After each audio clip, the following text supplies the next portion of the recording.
को करी कर बढ़ा। पहली बात मेरे भाई बहन, जो अनुभव में खरी लग रही है, आप सोचेंगे जरूर और फायदा हो तो आपकी बात है। जिसके चित्त में संसार की सभी गतिविधियों के प्रति शिकायत और फरियाद के सिवा कुछ नहीं, हर वस्तु में जिसको शिकायत है उसको इष्ट प्राण प्रिय नहीं बन सकता, क्योंकि शिकायती चित्त उसको प्रभु प्राण प्रिय हो उसमें बाधक बनेगा। वो ईश्वर में भी शिकायत करेगा।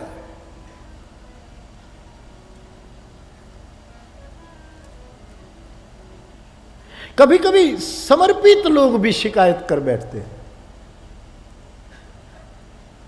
मैं फिर एक बार महाभारत की द्रौपदी को याद करूं, जब उसके 5 पुत्रों की हत्या कर दी गई, शिविर में सोए हुए पुत्रों को मार दिया गया गुरुपुत्र के द्वारा, और ढाढ़स देने के लिए कृष्णा के पास जब कृष्ण आते हैं, गोविंद आते हैं, अब 5 बेटे जिसको ऐसे ही मार दिए जाएं, कौन माता दुखी नहीं होगी? सीधी सी बात है। लेकिन उस समय इतनी बड़ी समर्पिता द्रौपदी, जो इतनी बड़ी समर्पित है, कृष्ण से इसका ज्यादा परिचय भी नहीं हुआ है। मत्स्यवेद की सभा में पहली बार दर्शन किया है द्रौपदी ने कि ये कौन आदमी है, ये कौन आया, रोशन हुई महफिल जिसके नाम से, ये कौन आया।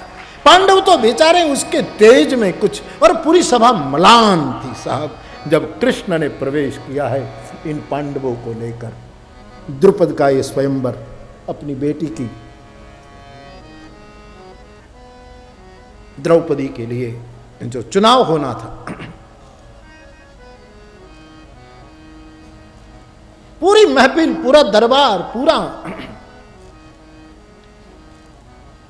जैसे सूरज निकलता है और सितारे बिल्कुल मलान हो जाते हैं, उसी तरह कृष्ण का प्रवेश सबको ये कर गया। ये कौन आया, महफिल रोशन हुई महफिल जिसके नाम से।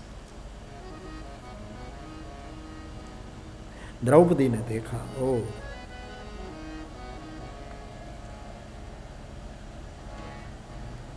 परिचय तो नहीं हुआ।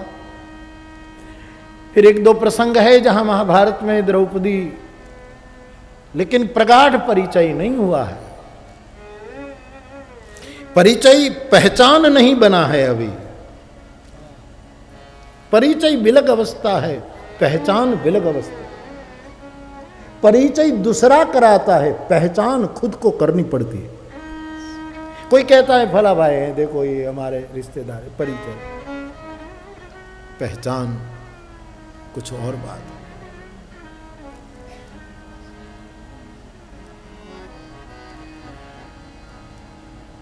तो कृष्ण से ज्यादा पहचान नहीं है। फिर भी जब कुरुसभा में इस अवस्था में द्रौपदी को खींच कर लाई गई और इस दुष्ट हाथों ने चीर हरण करने की जब कुचेष्टा की, अद्भुत सभा थी।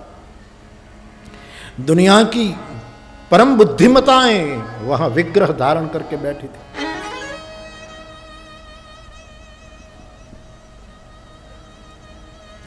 और चारों ओर इस अबला ने अपने हाथ को उठा करके जवाब मांगा था। किसी के मुंह में जबान नहीं थी साहब। हमारे गुजराती एक लोक कवि काग बापू ने तो कहा कि उस समय कुरु की सभा में भीष्म को मैं देखता हूं तो लगता है मानो मूछों वाली मां बैठी है, मानो कंगन पहने भीष्म बैठे, मूछाड़ी जाने मावड़ी।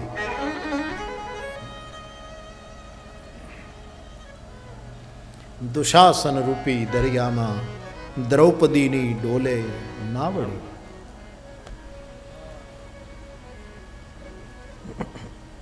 ये महिला कितनी महान है। कि कुंता ऐसे ही बोल दे। पांडवों ने कहा कि माँ देखो हम क्या लेकर आए हैं, देख तू खुश हो जाएगी, हम क्या लेकर आए। और बिना देखे माँ ने सहज भाव से हर वक्त बोलती होगी कि फल ले आए, पांचों बांट कर खाओ, भिक्षा ले आए, पांचों बांट कर खाओ।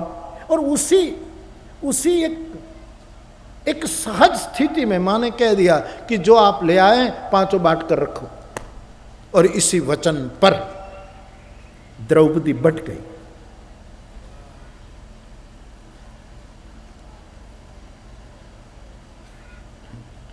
धर्म का कर्तव्य नहीं था कि माँ जरा सोच, माँ जरा बाहर आकर देख, हम कोई भिक्षा नहीं लाए, हम एक नारी लाए हैं, हम एक स्त्री को लेकर आए हैं। लेकिन धर्म वर्म कोई नहीं बोले, क्योंकि सबको पता था कि अर्जुन के भुजबल पर द्रौपदी उसको प्राप्त हो रही है, लेकिन रूप तो बहुत सुंदर है, उसको हमको भी प्राप्त हो। इसलिए माँ के वचन को इन बुद्धिमानों ने मंत्र मान लिया।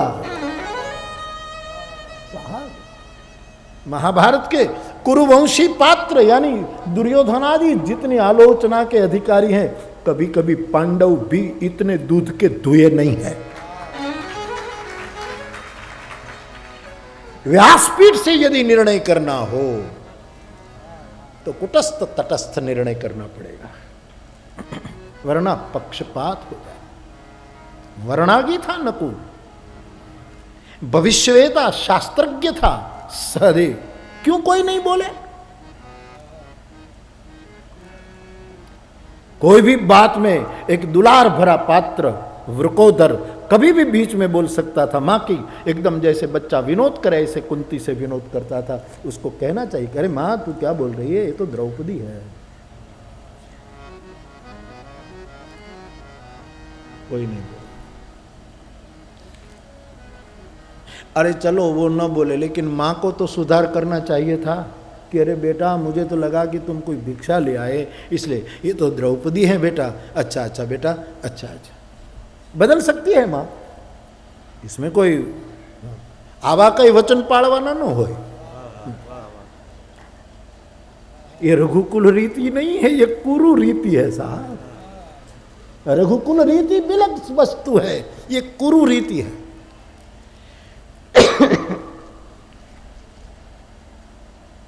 कवि रविंद्रनाथ टैगोर ने धृतराष्ट्र और गांधारी पर एक महाकाव्य लिखा। मैं आपको निवेदन करूं, कभी टैगोर का महाभारत और रामायण पर भी दृष्टि डालें। उसने रामायण के पात्रों पर और महाभारत के पात्रों पर जो अपनी बातें रखी,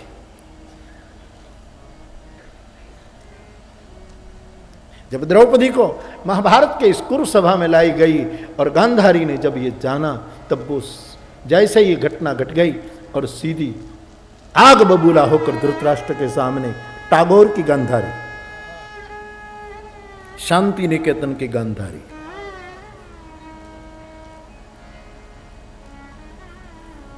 पति को आदर देती हुई कहते हैं, भगवान आर्यपुत्र,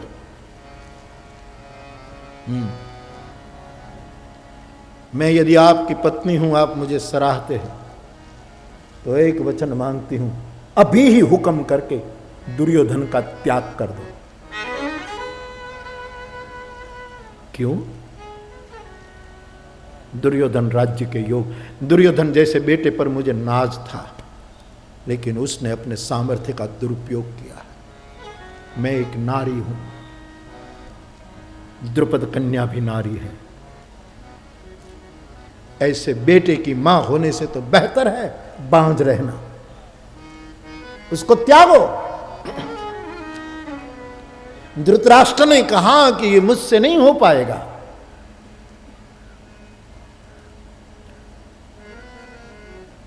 पांडव भी हिस्सेदार है। दूसरी बार द्युत का निमंत्रण उसने क्यों कबूल किया? द्युत प्रियता ने यह काम करवाया।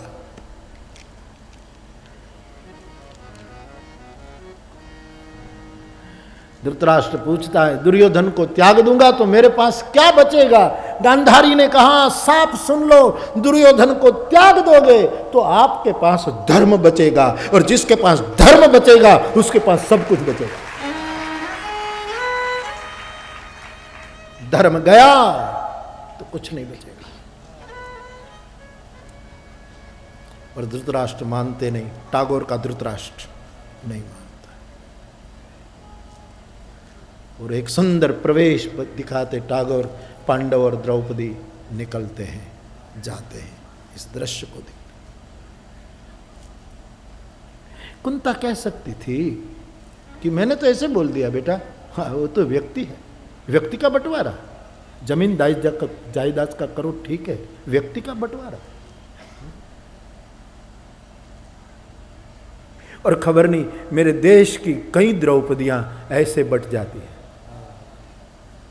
माँ के लिए कुर्बान, बाप के लिए कुर्बान, भाई के लिए कुर्बान, देवर के लिए। खबर नहीं एक नारी अपने परिवार में द्रौपदी बन करके कितने कितने के लिए कुर्बान हो जाती है।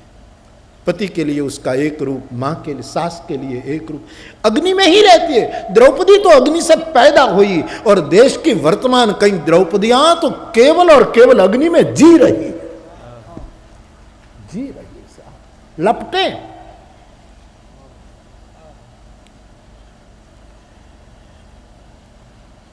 और प्यार करने वालों को कृष्णा ने बहुत प्यार किया कृष्ण से।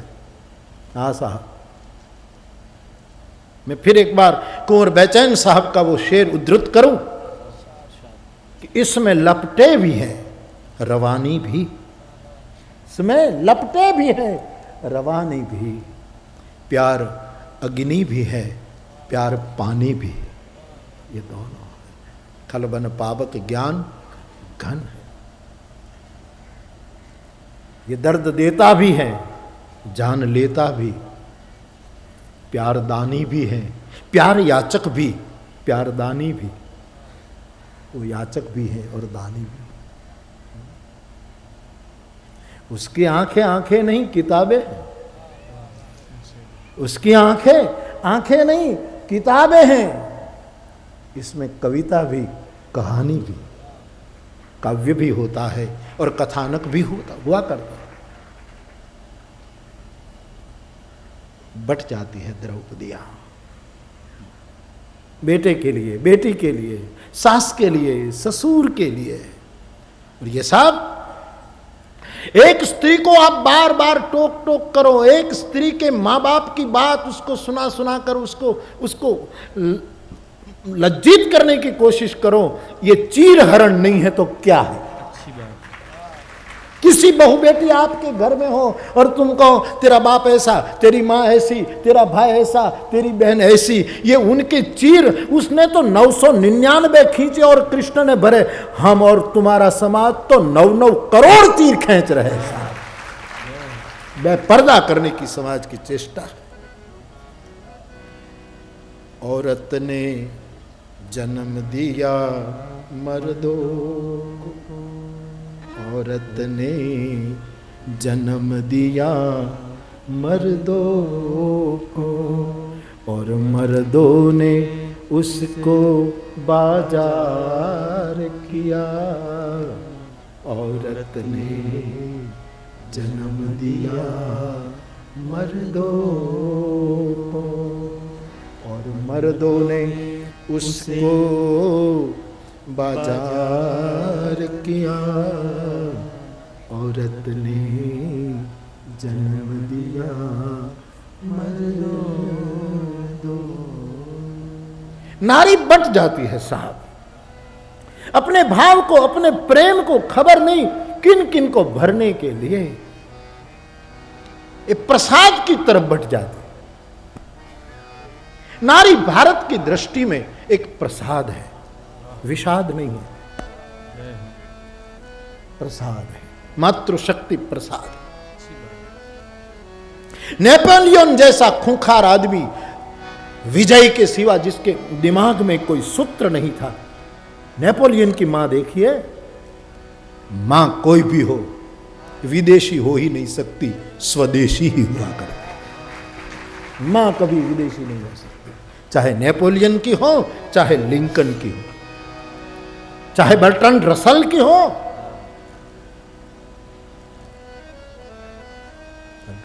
किसी की भी हो, शंकराचार्य की हो, मां स्वदेशी होती। औरत ने जन्म दिया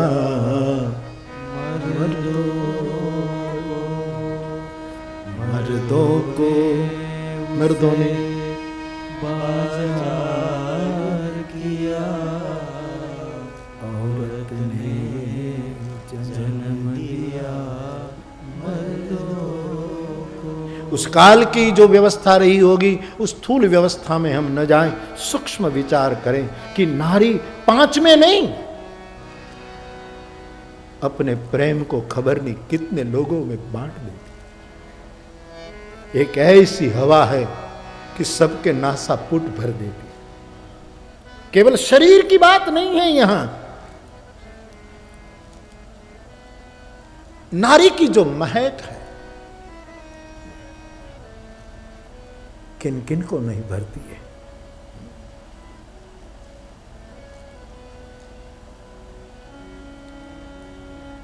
नेपोलियन की उसकी मां ने कहा था वो तितलियां बहुत पकड़ता था, उनके पंख काटता रहता था। पहले से ही आक्रामक चित्तवृत्ति थी नेपोलियन की।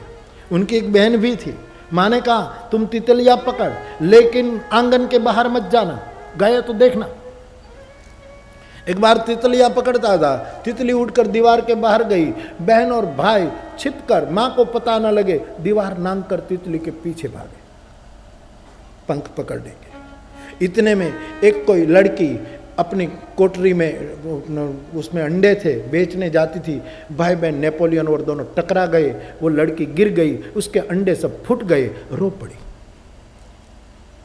नेपोलियन को लगा कि ये तो ठीक नहीं हुआ। बोले तू क्यों रोती? बोले मेरे सब अंडे, मेरी माँ बीमार है, इससे मुझे दवाइयाँ लानी थी। नेपोलियन और उसकी बहन ने अपने को जो जेब खर्ची के एक एक जो रुपया या जो उसका चलन होगा दिया था वो उनको दे दिया। उस लड़की ने कहा कि इसने में तो मेरा काम नहीं होगा, मेरा बहुत घाटा हुआ, रो पड़ी। ये सब गया उसका नहीं, मेरी माँ बीमार है, रो पड़ी। नेपोलियन और उसकी बहन उस लड़की को लेकर माँ के पास आए, डांटा तुमने दीवार नांगी। बोले माँ ये तो सब किया किया, लेकिन हमसे सबसे बड़ा अपराध ये हुआ कि इस लड़की को। नेपोलियन का हाथ पकड़कर वो माँ उनकी उस लड़की की माँ के पास ले जाते और 6 महीने के जितने तेरे जो जेब खर्च है वो तुमको नहीं मिलेगी, मैं उनकी माँ को दे देता। ये माँ उसकी सेवा में वो रही है। माँ की एक महक हुआ करती, माँ की एक खुशबू होती। जो लोग धर्म के नाम पर स्त्रियों का मुख नहीं देखा जाए वो लोग धार्मिक हैं कि अधार्मिक हैं, समाज निर्णय करे। हम स्त्रियों का मुख नहीं देखते। तूने किसी स्त्री ने चूमा था, गोद में रखकर अपना दूध पिलाया था, उनका वरद हस्त तेरे सिर पर घूमे थे, तब तुझ में इतनी बुद्धि आई है। और अब थोड़ी बुद्धि आई, क्या था हम नारी का मुंह नहीं देखते, नरक का मुंह देखना पड़ेगा। नरक है कि नहीं मुझे खबर नहीं, लेकिन ग्लानि से भरे रहोगे जिंदगी भर कि मैंने अपराध किया। लेकिन जड़ परंपरावादी परंपरा तोड़ नहीं पाते। एक छोटी सी जड़ परंपरा नहीं तोड़ पाते, वो संसार की माया के बंधन कैसे तोड़ पाएंगे? केवल वाणी में उपदेश दिया जाता है साहब, इससे बाहर निकलना बहुत मुश्किल बात है, बहुत कठिन मामला।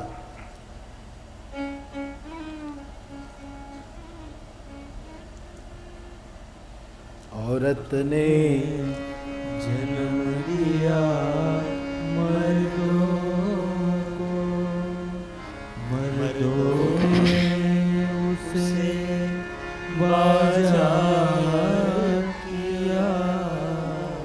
औरत ने जन्म दिया मर्दों। सोचिए बाप, पति का अर्थ यहां केवल एक स्थूल रूप में ये हस्बैंड और ये वाइफ, ये पति और ये पत्नी, ये भार्या और ये भर्ता, इन शाब्दिक संदर्भ में मत लो कृपया। यहां पति का अर्थ है नारी जब स्वामित्व के रूप में पूरे जगत को कबूल कर देती हैं कि सौ अनन्य जाके असी मतिन टरई हनुमंत, मैं सेवक सचराचर रूप स्वामी भगवंत। ये पूरी दुनिया स्वामी है क्योंकि मेरे ठाकुर का रूप है। तब वो नारी पांच में नहीं, अपना वात्सल्य, अपनी ममता, अपना औदार्य, अपनी क्षमा करोड़ों में बांट देती है साहब। इसलिए शायद भारत ने धरती को भी मां कहा, क्योंकि रामायण से सिद्ध होता है जब आप अपने आप को पूरे विश्व को स्वामी समझकर उड़ेलने लगो, तब समझना आप पुरुष विग्रह में हो तो भी कभी न कभी कुछ समय के लिए आप द्रौपदी हो, आप याज्ञसेनी हो। लपटे से निकला निर्णय है, सोचो। औरत ने जन्म दिया मर्दों को। कल या परसों मुनव्वर राणा का शेर, जो शब्द तो मैं भूल गया, लेकिन नहीं कि किसी को दुकान मिली, किसी के भाग में घर का हिस्सा आया, मैं सबसे छोटा था, मेरे हिस्से में मेरी मां आई। मैं सबसे छोटा था, मेरे हिस्से में मेरी मां आई। मां,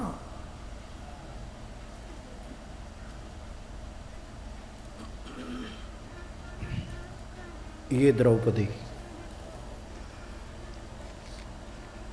जब कोई जवाब न दे पाया और कृष्ण से इतना परिचय नहीं है, थोड़ा सा है, पहचान नहीं है। देखा था मत्स्यवेद की सभा में, फिर एक दो प्रसंग व्यास जी निर्देश करते हैं जहां द्रौपदी और कृष्ण मिले हों, कुछ बातचीत हुई हो, प्रगाढ़ पहचान नहीं है। फिर भी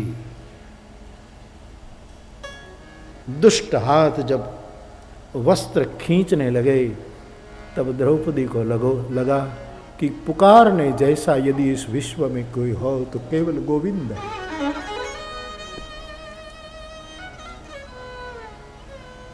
गोविंद द्वारिकावासिन,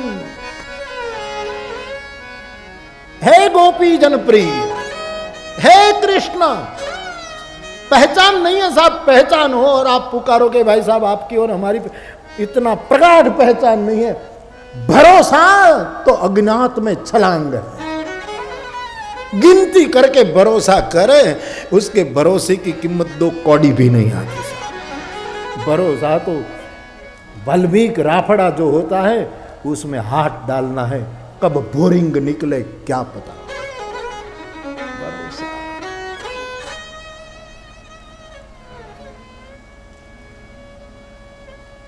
द्वारिकावासीन गोपी जनवल्लभ, हे गोविंद, कौरवों के इस भयंकर समंदर में मेरी नौका डूबने पर तुली है। और सूरदास की आंखों से अश्रु गिरने लगे। हे गोविंद, हे गोपाल, अब तो जीवन हारे, द्वारिका में शब्द गयो, शोर भयो भारी, चतु शंख चक्र गदा पद्म गरुड़ ले सिधारे। हे गोविंद, हे गोपाल, अब तो जीवन हारे।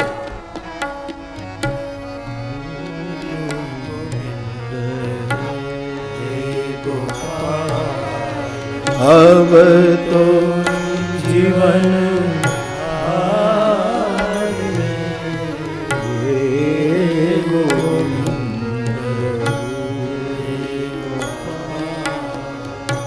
और हम जानते हैं द्रौपदी की लज्जा,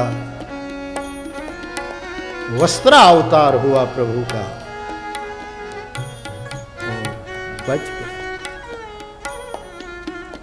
ऐसी द्रौपदी 5 पुत्रों की हत्या के बाद जब कृष्ण ढाढ़स देने गए, तब उंगली उठा देती है कृष्ण पर कि माफ करना, लेकिन मेरे मन में एक डाउट है कि मेरे पुत्रों की हत्या में गोविंद कहीं आपका तो हाथ नहीं है।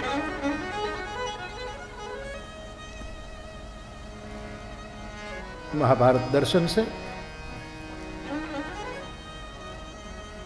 कृष्ण बहुत व्यथित हुआ हो, ऐसे कुछ प्रश्न हो, प्रसंग हो, इनमें से एक प्रसंग। लेकिन धन्य है देवकी नंदन को दिखाने नहीं दिया। हृदय रो पड़ा। द्रौपदी, ये तुम बोल, इतना बड़ा आक्षेप। लीलाधर, कहीं तेरा हाथ तो नहीं इसमें। लेकिन समाधान लेते हैं कृष्ण कि मां है और बुभुक्षितः किम न करोति पापम। दुखी आदमी कौन भूल नहीं करता। इस न्याय से शायद उसके मन से एक शिकायत निकल गई। यही शिकायत ने हिमालय में द्रौपदी की जो स्थिति कर दी है साहब। व्यक्ति प्राण प्रिय हो, उसका पहला सिद्धांत है चित्त में कोई शिकायत ना, चाहे कुछ भी करे। बूट चप्पल पैरों में पहने जाते हैं साहब, लेकिन किसान लोग वही बूट चप्पल को खेत में सिरहाना बनाकर भी सो जाते हैं। पादुका समर्पण का प्रति है। कोई पैर में रखे तो भी ठीक है, कोई सिर पे रखे तो भी ठीक है। समर्पित लोगों को शिकायत कहां। लेकिन जानन घारे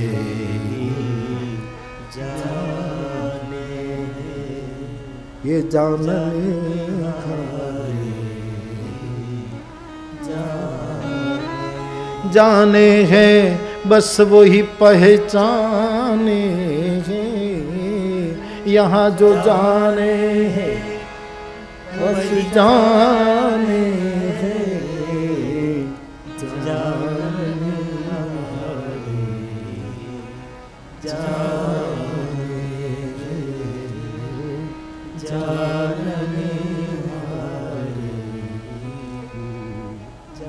अध्यात्म में अस्तित्व से पूर्ण प्रेम करना है तो चिकायती शीत चित बाधा डालेगा। मैंने शायद श्रीनाथ जी की कथा में या कहीं ये बात छेड़ी थी थोड़ी कि महाभारत के कितने पावन पावन पात्र, उनकी मृत्यु अच्छी नहीं हुई बाबा जी। हाँ, इससे निर्णय होता है कि मृत्यु को धार्मिकता और अधार्मिकता से कोई लेना देना नहीं। काल तटस्थ है, कैसा भी निर्णय करता है। भीष्म की मृत्यु देखो साहब, 6-6 महीने बाण शैया पर रहना, ये तो एक पवित्र रूप में हम देखते हैं। लेकिन आजकल कोई कोमा में चला जाए, भीष्म कोमा में नहीं था, ब्रह्म उपदेश करता है, लेकिन नलिया लगी है इधर इधर इधर इधर। विदुर पागल की तरह मरे, चित्त ब्रह्म हो गया विदुर, बाल खींचता महात्मा विदुर। मृत्यु को देखो इन लोगों को। इसलिए कभी भी ऐसा निर्णय मत करना कि कोई मरा और बेचारा अच्छा ऐसी मृत्यु हुई। इतना धार्मिकता और अधार्मिकता को मृत्यु के साथ कोई लेना देना नहीं। मृत्यु का निर्णय महाकाल का फैसला है और महाकाल कठोर है।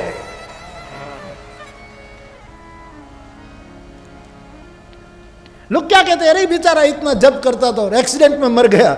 जप को और एक्सीडेंट को कोई लेना देना नहीं साहब, यही निर्णय महाकाल का। कई लोग कहते अरे महात्मा जी कितने ऐसे थे और बेचारे को ऐसा हो गया, फला आदमी सेठ जी इतना उदार था। नहीं नहीं, मृत्यु से किसी की जिंदगी का निर्णय न करो। हिमालय में कोई गल गए, कोई कुछ हो गया। कुंता, धृतराष्ट्र, गांधारी आग में जले साहब। गुजराती में क्या हुई तो बढ़ता सही गया, बढ़ता। कोई संस्कार करने वाले दिखाई नहीं देते हैं साहब। इसलिए राम भज लो। स्मरण ही मरण को मारता है। जिसका स्मरण परिपक्व वो ही मरण पर। जब से सुना है जिंदगी मौत का नाम है, सर पे कफन बांध के मैं कातिल को ढूंढता हूं बादशाह राम। तो शिकायत उठी है। और शिकायती चित्त प्राण प्रियता का बाधक है। दूसरा, मानो कोई जागृत साधक है, कोई भी घटना पर शिकायत नहीं करता कि प्रभु ने ऐसा कर दिया, भगवान ने बिगाड़ दिया, प्रभु ने, ऐसी शिकायत नहीं करेगा, लेकिन निराश हो जाएगा कि इतना भजा, चलो निर्णय तो उसका है, चलो साईं के आगे किसकी चलती है, हाँ? लेकिन निराश हो जाएगा। निराश होना, उदास होना प्राण प्रियता में बाधक है। कोई तत्व अस्तित्व जिसको प्राण प्रिय हो, उसका उपासक उदास नहीं हो सकता। हमारे वो गिरिवर बापू बोलिए हम के, शिव का दास कभी ना उदास। दास है वो जो कभी उदास नहीं होता। उदासीन होना बहुत बड़ी अद्भुत परंपरा है इस देश की, उदासीन संत परंपरा बड़ी अद्भुत। मुझे उदासीनता, उदासीन परंपरा, सब परंपराएं अद्भुत है, उदासीन जरा ज्यादा अद्भुत। उदासीन परंपरा बड़ी प्यारी परंपरा,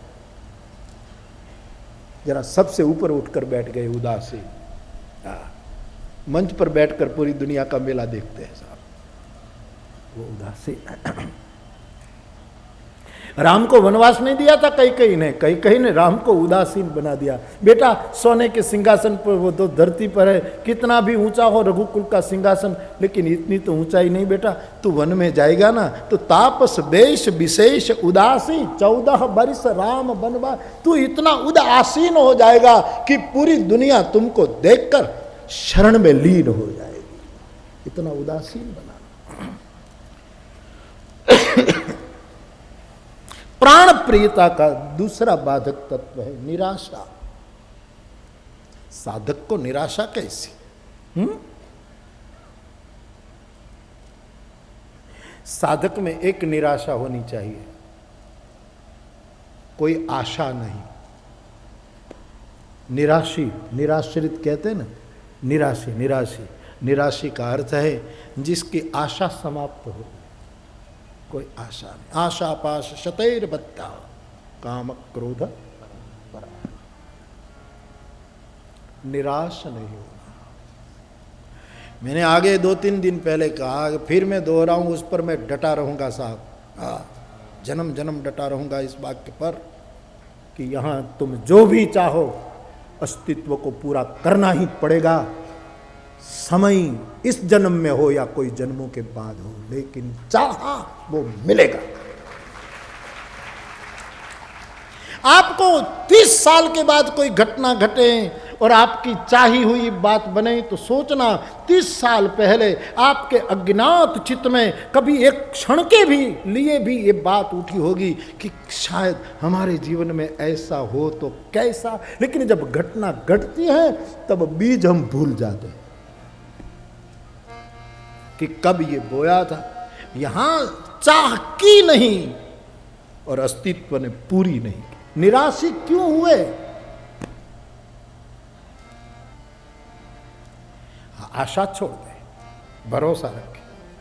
हमारो सवो कहते हैं, निराशी पद्मा सदा मालो। ऐ सिंधी भाई बहनों, निराशी के निराशी, निराशी कहते हैं। जो पार्टीशन हुआ तब हमारे मवादी सिंधी बिल्कुल उसको क्या, एक निराशी कॉलोनी है। ये बड़ा प्यारा शब्द है। अब कोई आशा नहीं रही। अब एक वो पंक्ति, जैसे मैं नहीं, मुझे आता भी नहीं और वैसे इतने, लेकिन नहीं लोग पंक्ति बोलते रखना, आशा ये कराम जी से दूजी आशा छोड़ दे। हाँ दीजिए नाता तो, वाह। लेकिन नाता एक राम जी से और दूसरा नाता तोड़ दे, ये ठीक है? प्रैक्टिकल है? राम का नाता जिसको लग गया ने वो किसी से नाता तोड़ेगा ही नहीं साहब। नहीं होगे तो नए नए जोड़ेंगे।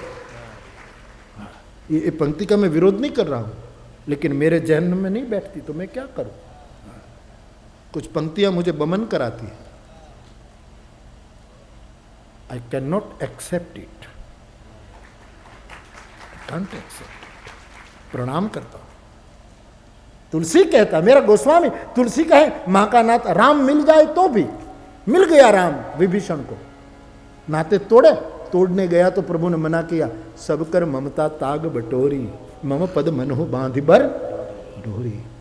राम तो जोड़ना सीखा, लेकिन पद बहुत अच्छा है, संसार की दृष्टि से बहुत अच्छा कि वे राम से नाता जोड़ो और ये सब छोड़ो, ये बहुत अच्छा है।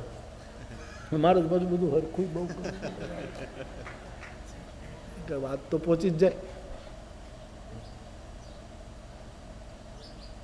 બોલું નહીં આપણે બોલું કોઈ કોઈનું નથી રે, મને તો આવું થાય, કોઈ કોઈનું નથી ક્यों? હા, એલા રૂપિયા તારા, ઘર તારું, પત્ની તારી, છોકરા તારા, જરાક તને કંઈક તકલીફ થાય તો તું કોર્ટમાં જાય છે ને પાછો ગાય કોઈ કોઈનું નથી રે, કોઈ કોઈ। અરે મૂર્ખ, किसको छल रहा? अस्तित्व से धोखा कर पाएगा तू? सब सबके है। राम कहता है तो तुम क्यों नाता तोड़ो? सब मम प्रिय सब मम उपजाए, सब ते अधिक मनुज मोहि पाए। ये मुरारी बापू के शब्द नहीं है, रामचरित मानस जैसे एक अद्भुत अवधूत और अनुभूत शास्त्र के शब्द सब अपने। लेकिन ये पंक्तियां बहुत, ये अपने वैराग सिखाने के लिए कोई कोईनू नहीं। मैं तो उसका भाष्य कर रहा हूँ, बाकी पंक्तियां बुरी नहीं, ये पण सरस है, कोई कोईनू नहीं। मैंने तो हमेशा ये पद गाऊँ तो मैंने कूटवानुं ज मन था कि आनी यारे कूटवुं ज जोईए, आनी यारे कूट ताल होय, बीजो कोई ताल न होय। એટલે કરો ને હું કૂટું તમારે।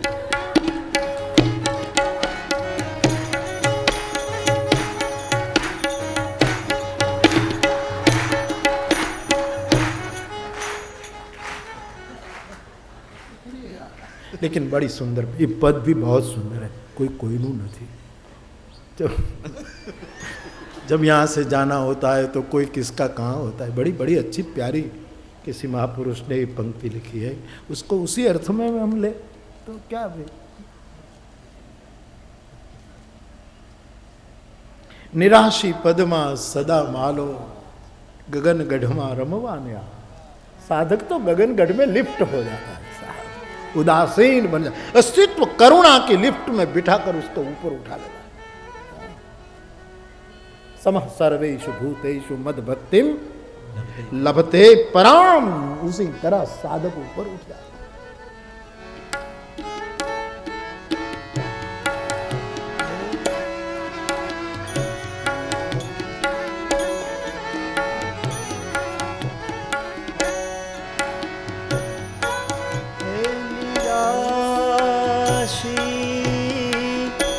पद्मा सदा मालो, हे गगन गढ़वा रमवाने आलो, हे गगन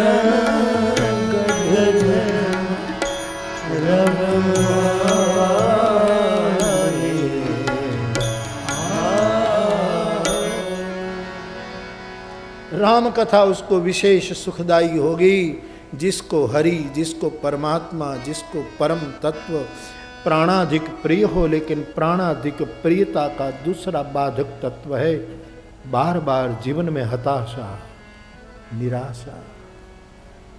हमने इतना किया, कुछ नहीं हुआ, तेरा किया हुआ कभी बर्बाद होगा ही नहीं। माँ फलेषु कदाचन का अर्थ फल नहीं मिलेगा ऐसा नहीं, फल मिलेगा, लेकिन तुम जब चाहे तब नहीं। फल दूंगा, तुम तो कच्चा मांगो तो मैं दे दूं, कच्चा भी फल है। मेरी इच्छा है तूने कर्म किया है, रसमय फल दूं, और रसमय फल करने के लिए शायद एक जन्म भी लग जाए, और इस काल गणना में एक जन्म कोई गणना नहीं है साहब, क्या गणना। एक तो शिकायती चित्त परम प्रियता में बाधक है, दूसरा जीवन में आती कदम कदम पर निराशा, ये बाधक है। तीसरा बाधक ठीक से समझिएगा, प्रभु से हमारी मोहब्बत हो गई, प्राण प्रियता आ गई, उसकी खुशी का अहंकार परम प्रियता का तीसरा और आखिरी बाधक। कभी कभी वो आदमी हमको इतना प्रेम करता है, उससे हमारा इतना प्रेम है, ठाकुर मुझे इतना, उसका कहीं तुलना में न चला जाए कि दूसरे को कुछ नहीं, दूसरा इतना प्रेम नहीं करता, हम इतना, उसके अहंकार में जाना तीसरी बाधा है। ये होता है कभी कि हम प्रभु से इतना प्यार करते, प्राण भी उनके लिए दे दे, है कोई माय का लाल जो ऐसा कर सके, तुलना में गए और फंसे।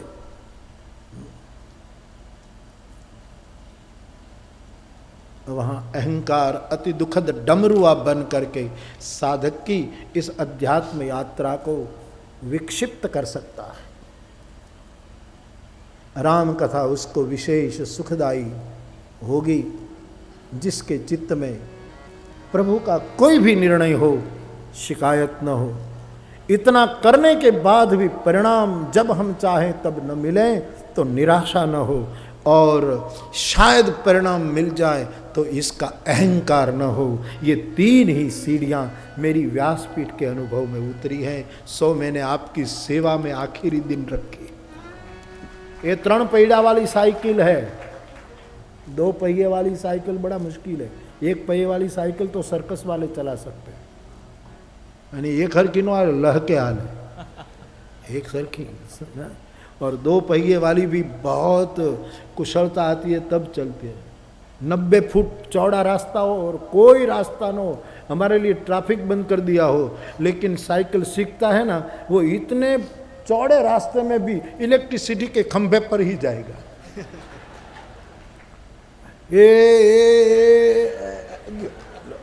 वरना इतना चौड़ा रास्ता है। 2 पहिए वाली साइकिल भी बड़े मुश्किल, 1 साइकिल पहिए वाली तो बड़ी मुश्किल, लेकिन 3 पहिए वाली साइकिल जिसमें बच्चा भी भले मंथर गति से लेकिन मौज कर सकता है। ये 3 पहिए हैं, शिकायत मुक्त चित्त, निराशा मुक्त मनस्थिति और उपलब्धि का अहंकार नहीं। ये 3 वस्तु जिसके जीवन में आई उसके रघुवीर प्राण प्रिय बन जाते हैं, और जिसको रघुवीर प्राण प्रिय हुए वो इस कथा का अधिकारी बन जाते हैं, उस विशेष सुखदाई।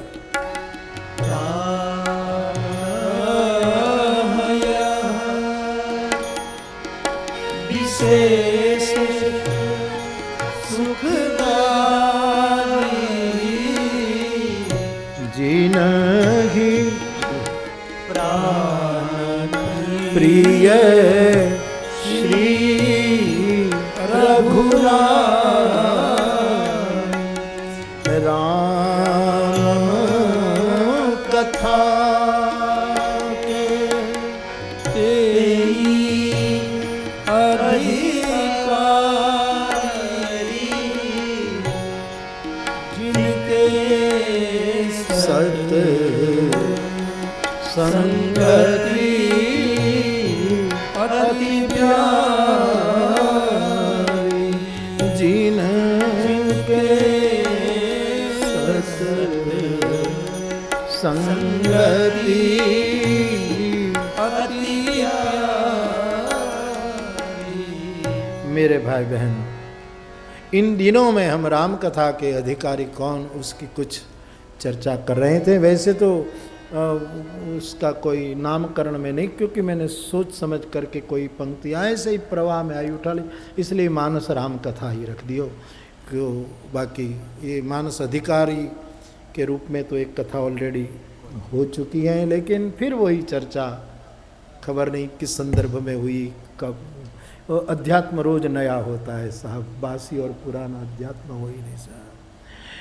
दिने दिने नवम नवम नमामि नंद संभवम, स्वादु स्वादु पदे पदे, यही है अध्यात्म की चर्चा। तो आपके सामने मैंने कुछ वाणी की सेवा की और ये कुछ बातें आपके सामने, जिसमें मुझे भी आनंद आ रहा था, उस आपके सामने मैंने पेश किया।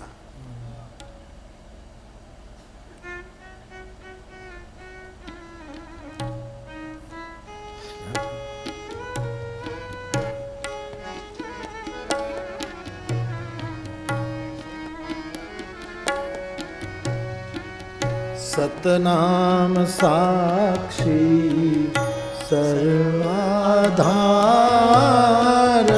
जो सुमिरे सो उतरे पार। सतनाम साक्षी सर्वाधार, जो सिमरे सो उतरे। कल पूजनी बाबा जी हमको कहते थे कि बाबू हमारा ये हम कीर्तन बहुत करते हैं, सतनाम साक्षी सर्वाधार जो सुमेरे सो उतरे पार। तो उसको रघुपति राघव राजा राम की ट्यून में आपको गाइएगा, तो 2 मिनट गाइए, बड़ा बड़ा आनंद आएगा। सदगुरु साक्षी सर्वाधार, जो सुमिरे सो उतरे पार। सदगुरु साक्षी सर्वाधार, जो सुमिरे सो उतरे पार। जो सुमिरे सो उतरे पार, जो सुमिरे सो उतरे पार, जो सुमिरे सो उतरे पार, जो सुमिरे सो उतरे पार। सद्गुरु साक्षी सर्वाधार, जो सुमिरे सो उतरे पार। हरि बोल। सतनाम साक्षी सतनाम सर्वाधार, जो सुमिरे सो उतरे पार। बोलो सतनाम साक्षी सर्वाधार, जो सुमिरे सो उतरे पार। सतनाम साक्षी सर्वाधार, जो सुमिरे सो उतरे पार। सतनाम साक्षी सर्वाधार, जो सुमिरे सो उतरे पार। सतनाम साक्षी सर्वाधार, जो सुमिरे सो उतरे पार। सतनाम साक्षी सर्वाधार, जो सुमिरे सो उतरे पार। सतनाम साक्षी सर्वाधार, जो सुमिरे सो उतरे पार। सतनाम साक्षी सर्वाधार, जो सुमिरे सो उतरे पार। सतनाम साक्षी सर्वाधार, जो सुमिरे सो उतरे पार। जय जय सतनाम साक्षी सर्वाधार, जो सुमिरे सो उतरे पार। सतनाम साक्षी सर्वाधार, जो सुमिरे सो उतरे पार। सतनाम साक्षी सर्वाधार, जो सुमिरे सो उतरे पार। सतनाम साक्षी सर्वाधार, जो सुमिरे सो उतरे पार। सतनाम साक्षी सर्वाधार, जो सुमिरे सो उतरे पार। सतनाम साक्षी सर्वाधार, जो सुमिरे सो उतरे पार। सतनाम साक्षी सर्वाधार, जो सुमिरे सो उतरे पार। सतनाम साक्षी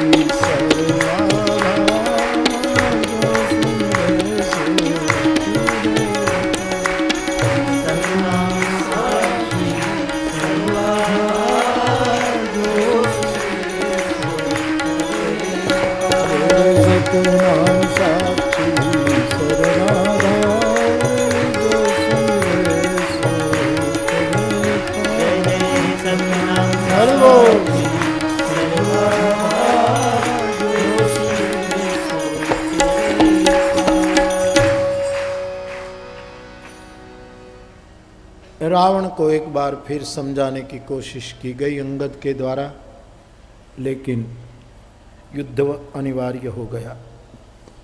निश्चर की सलाराई बरनिश विविध प्रकार, कुंभकर्ण घननाद कर बल पौरुष संघार, निश्चर निकर मरण विधि नाना, रघुपति रावण समर बखाना, रावण बध मंदोदरी शोका, राज विभीषण देव अशोका। आसुरी वृत्ति के साथ प्रभु का ये संघर्ष, धीरे धीरे सब राक्षस मृत्यु की मुख में जाते हैं, निर्वाण प्राप्त करते हैं। आखिर में 31 बाणों के माध्यम से रावण भी महानिर्वाण को प्राप्त होता है, प्रभु के स्वरूप में वो लीन हुआ। मंदोदरी ने शोक व्यक्त किया, रावण की क्रिया हुई, विभीषण को राज तिलक हुआ। पुनः जानकी जी और राम जी का मिलन हुआ और फिर पुण्य पुष्पक चटि कपिन समेता अवध चले प्रभु कृपा निकेता। भगवान पुष्पकारूढ़ होकर अपने खास मित्रों को लेकर श्री अयोध्या लौटे। अवध में आए, श्री भरत जी से भेंट हुई। बीच में शंगवेरपुर के तट पर लंका कांड पूरा हो जाता है और फिर उत्तरकांड के आरंभ में भरत राम की भेंट हुई। पूरी अयोध्या राम के दर्शन के लिए उमड़ी और प्रभु ने अमित रूप धारण करके सबको जथाजोग ब्रह्म साक्षात्कार करवाया। माँ कैकेयी थोड़ी लज्जित है, सोचकर राम जी सबसे पहले माँ कैकेयी के भवन गए। वशिष्ठ जी ने कहा कि आज ही राज तिलक कर दिया जाए। स्नान किया, दिव्य वस्त्र अलंकार धारण किए हैं और राज्यारोहण की सवारी निकली। भगवान वशिष्ठ जी ने दिव्य सिंहासन मांगा और राम जी को कहा कि राघव गादी पर विराजमान होकर विश्व को राम राज्य और प्रेम राज्य का प्रदान करो।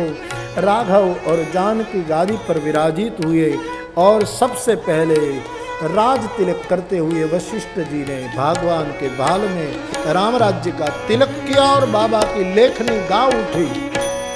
प्रथम तिलक वशिष्ठ मुनि कीन्हा, पुनि सब विप्रन आय सुदीन्हा। हर्षि महतारी बार बार आरती उतारी। प्रथम तिलक भार में तिलक सारा, त्रिभुवन में जय घोष हुआ है। राम राज्य की स्थापना हुई। एक बार भाव से बोलिए, बोलिए राजा रामचंद्र भगवान की। श्री सीताराम जी महाराज की, अयोध्या धाम की, सरजू मैया की, चारों भैया की, भारत माता की, धरती माता की, हर हर महादेव। श्री राम राम रघुनंदन राम राम, श्री राम राम भरताग्रज राम राम, श्री राम राम रणकर्कश राम राम, श्री राम राम शरणम भव राम राम, श्री राम राम रघुनंदन। जय जयकार हुआ है, आरती हुई, चारों वेद आए। बंदी जन के रूप में प्रभु की वेद स्तुति करके चारों वेद ब्रह्म भवन गए हैं। कैलाश से भगवान महादेव आए, स्तुति करके कैलाश गए, मित्रों को निवास दिया। 6 मास बीत गए। हनुमान जी के सिवा सभी मित्रों को प्रभु ने विदा दी। दिव्य राम राज्य का स्थापन, सब लोग परस्पर प्रीत कर रहे हैं। कोई दीन नहीं, कोई दरिद्र नहीं, कोई दुखी नहीं। हर एक क्षेत्र में एक प्रेम भरा शासन स्थापित हुआ। राम राज्य नभगेश सुनु, इस सचराचर में ऐसा राज्य है गरुड़ कहीं नहीं है। ऐसे राम राज्य की प्रस्थापना हुई। समय बीता है, जानकी जी ने 2 पुत्रों को जन्म दिया। उसी तरह तीनों भाइयों के घर भी 2-2 पुत्र की प्राप्ति हुई। रघुकुल की वारिस रघुकुल के वारिस का नाम बता करके कथा वस्तु को बंद कर दिया। फिर राम कथा के अंतिम भाग में कागभूसुंडी बाबा का चरित्र है और आखिर में गरुड़ जी 7 प्रश्न पूछते हैं और 7 प्रश्न में उत्तरकांड का विराम दिया जाता है। 7 कांड का एक एक प्रश्न मानो 7 प्रश्न जो मानस की आखिरी परिणति है। अद्भुत प्रश्न। आखिर में मानस रोग की चर्चा कर दी गई और कागभूसुंडी जी ने गरुड़ के पास कथा को विराम दिया। याज्ञवल्क्य जी ने भरद्वाज जी के सामने विराम किया कि नहीं, लेकिन त्रिवेणी की तरफ वो प्रवाह चलता रहा। भगवान शंकर पार्वती को कहते हैं, देवी राम कथा के ते अधिकारी जिनके सत्संगति अति प्यारी। शिव जी भी भवानी के पास कथा को विराम देते हैं। आखिर में गोस्वामी जी भी अपने मन को सुनाते हुए कथा को विराम देते हुए बोले कि जिसकी थोड़ी कृपा हो गई तो मेरे जैसा मतिमंद परम विश्राम को उपलब्ध हुआ, मेरे लिए राम समान और कौन हो सकता है। जाति कृपा लवलेश दे मतिमंद तुलसीदास पायो परम विश्राम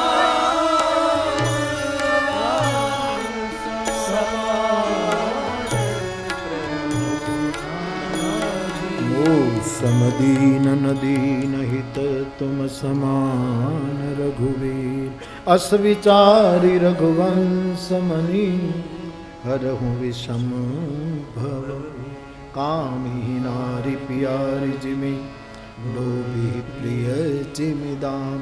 तिमि रघुनाथ निरंतर प्रिय लागहु मोहि राम। यत्पूर्वं प्रभुना कृतं सुकविना श्रीशंभुना श्रीमद् राम पदाब्ज भक्ति मनिषं प्राप्येतु राम। मत्वा तद्रघुनाथ नाम निरतं स्वान्तस्तमः शान्तये। भाषाबद्धमिदं चकार तुलसी दासस्तथा मानसम्। पुण्यं पापहरं सदा शिवकरं विज्ञानभक्तिप्रदं। मायामोहमलापहं सुविमलं प्रेमाम्बुपूरं शुभं। श्रीमद् रामचरित्रमानसमिदं भक्त्यावगाहन्ति ते संसारपतङ्गघोरकिरणे मानवाः। इति श्रीमद् रामचरितमानसे सकल कलिकलुष विध्वंसने विमल वैराग्य संपादनो नाम सप्तमः सोपान। उत्तरकांड समाप्त। श्री सीताराम चंद्रार्पणमस्तु। तो गोस्वामी जी ने भी मानस को विराम दिया।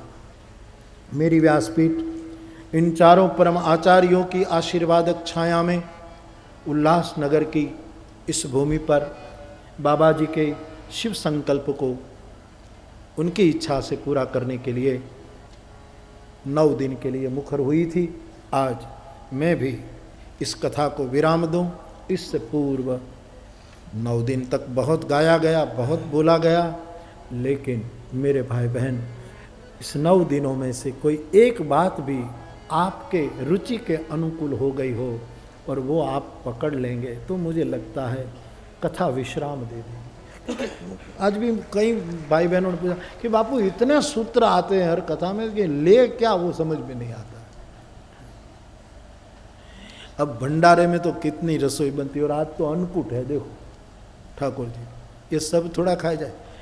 अपने को जो अनुकूल पड़े तबीयत के लिए इतना लेकर खा लो और भोजन कर लो। इतने सूत्रपात में जो सूत्र आपको अनुकूल पड़े वो लेकर भजन करो और जिंदगी जीवन करो। सब लेने की क्या जरूरत है? सब में फंसोगे तो रह जाओगे। एक एक साधे सब साधे, सब साधे सब जाने, ऐसा। एक बेटे ने कहा कि बेटा, एक बाप को कहा बापू